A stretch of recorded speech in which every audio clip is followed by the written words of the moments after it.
Thailand was once seen as one of the fast growing economies of Asia, fueled by factories and a booming tourism sector.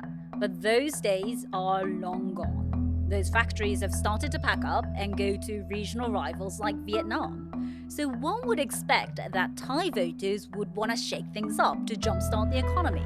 But that didn't happen in the country's latest elections. Why did voters choose status quo over change by backing a pro-establishment party? Have today's voters given up on the idea that democracy can bring about change? I'm Mariko in Singapore, and this is Asia Pacific from the BBC World Service. Twice a week, we bring you Asia Pacific stories, unpacked by those who know them best. And today I have the BBC Southeast Asia correspondent, Jonathan Head. I also have Professor Thitinan Pongsudhirak from Chulalongkorn University. Thank you both for joining me on Asia Pacific. Hi, Mariko. Here. Thank you. So let's start by painting the picture, Jonathan, because you've covered many elections across the region. What is a Thai election like? I remember it being quite colorful, all the red shirts and yellow shirts and now orange and so on. But what's been the mood over the last few weeks? They're always colorful. I'm always impressed by the degree of sort of sense of civic duty with which Thais go to vote, the seriousness with which they take the very many choices that they're offered. There were 57 parties taking part in this election, some of them with very eccentric agendas. There was one chap who said he was going to go buying nuclear weapons for Thailand. There was a Green Party that's posters were just entirely full of pictures of pets. But for all of that, Thais do listen to policies to varying degrees. It's always an impressive spectacle to me. I enjoy it. It's not as lively as some countries like the Philippines. The Philippines, you've got so much music, so much showbiz. The Election Commission has quite strict rules about what's allowed. You're not allowed to be giving anything away. They don't have music on, or at least they don't have performers on the stage, sort of entertainers. But it is a genuinely democratic exercise to the extent that people are engaged with the process. They hear a lot of the party programs. Campaigning is very, very dynamic. You get a sense that this is something the country is very used to doing now. And by and large, and there will be some criticism, but by and large, voting is also orderly. Lots of officials to show people what to do. To that extent, it looks like quite a healthy democracy. Well, let's unpack the election results, because opinion polls do often get things wrong. But this time, it was really different from how many experts were predicting the results to be. So, Thitinan, what happened here? Well, a number of things happened. the People's Party was supposed to surge ahead. They were building on a reform drive going back to 2018, 2019. They came in third 2019. They won the election in 2023 before being dissolved. And then as a new party, People's Party, had a lot of momentum. You mentioned the yellow shirts, Mariko. The yellow shirts, the problem we had in the past is the yellow shirts could not win an election. They were the foot soldiers of the establishment, the conservative royalist establishment. And they went up against the Thaksin party machine back in the last 25, 26 years, really. But this time, the first time that the establishment that the yellow shirts used to represent, they now have won the election behind Phumchai Thai Party. The color this time is blue. And it's also a green color represented by Klatam Party, a medium-sized party. So together, these two parties are through and through royalist establishment parties, and they've won the election decisively. Jonathan, Thitinan just mentioned the establishment. You hear this word quite often in Thai politics, but what exactly does it mean? Golly, that is the difficult question. I'm sure if you were to ask Thitinan as well, defining it's hard because it's kind of amorphous. There's lots of elements in it. I'd say Thailand is a deeply conservative country, partly because it was never colonized. It never had that kind of radical foundational myth of resistance that many former colonized countries have. And it has at its heart a highly revered monarchy, and also very powerful monarchy, which, as you may understand, we can't talk about freely, really. There are lots of rules about the monarchy and what you can say, but the monarchy sits on top symbolically of a hierarchy under which you've got very big businesses that dominate the economy. You've got some of the most senior bureaucrats and judges in the system. You've also got the military, which has a very strong, powerful traditional partnership with the monarchy. And together, this somewhat hard to define establishment is enormously influential, often in ways we can't see.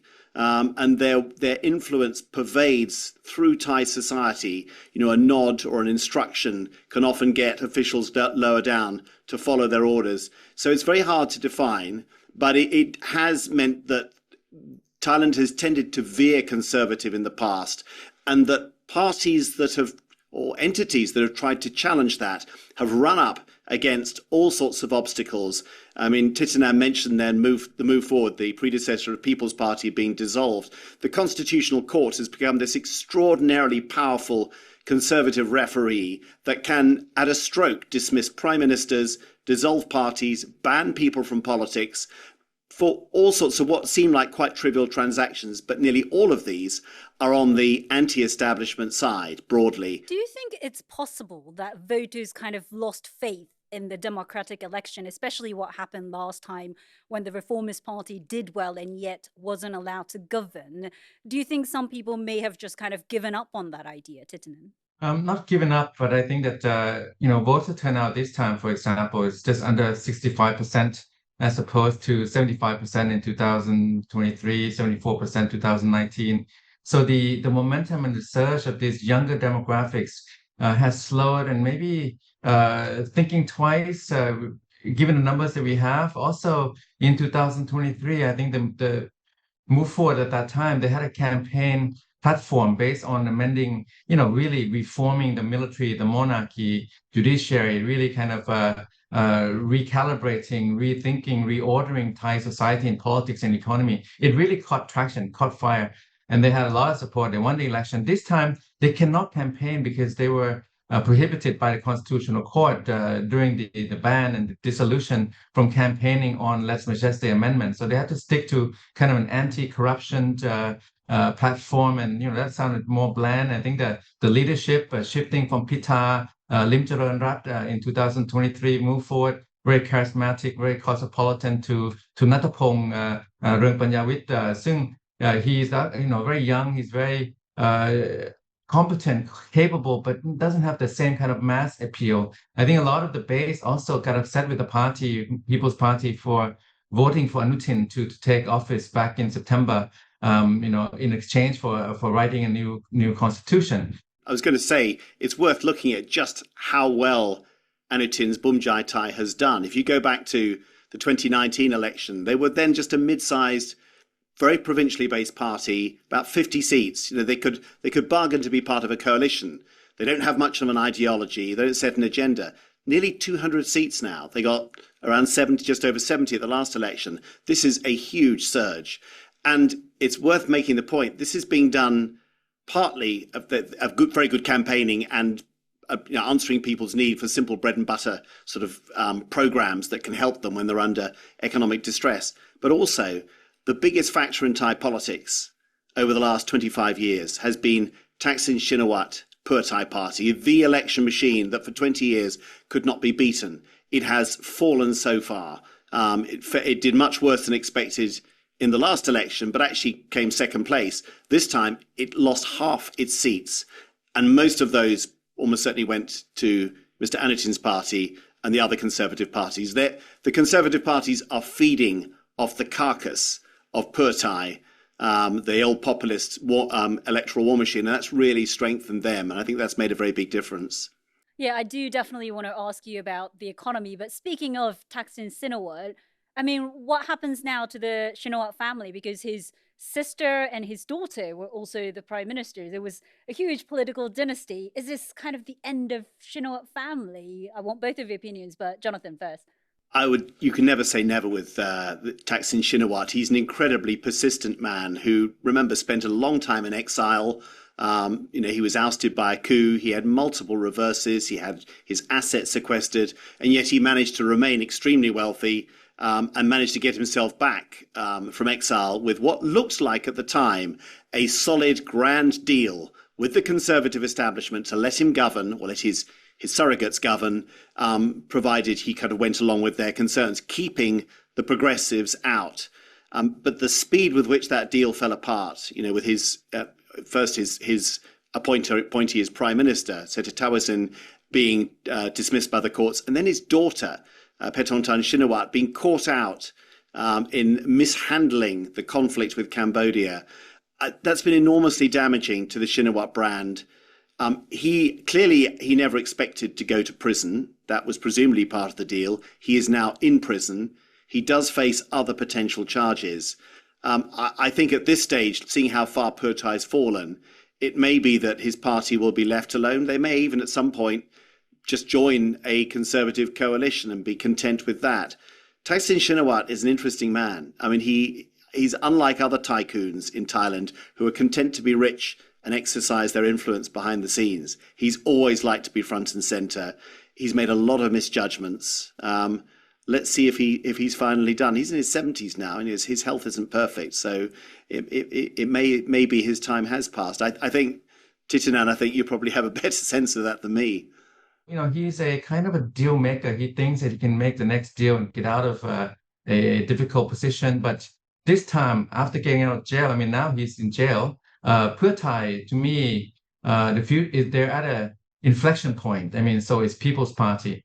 Does Pheu Thai join the coalition led by Phumjai Thai? They've had a lot of bad blood between them, Phumjai Thai, Pheu Thai. But if Pheu Thai joins the coalition, it will be a very stable, rock-solid coalition majority in parliament. But that means that Pheu Thai will no longer be the potent force that it used to be. Thailand's border conflict with Cambodia was big news in 2025. How do you think that border conflict with its neighbor play a role in this election? Well, clearly, Anutin, who, when he became prime minister after the fall of Thaksin's daughter, Paetongtarn, over that phone conversation, struck a very nationalistic tone. He gave complete free rein to the Thai army to run border operations as they saw fit. And when they restarted hostilities in December, it was all the army show, and they pushed back very hard and they took territory from Cambodia.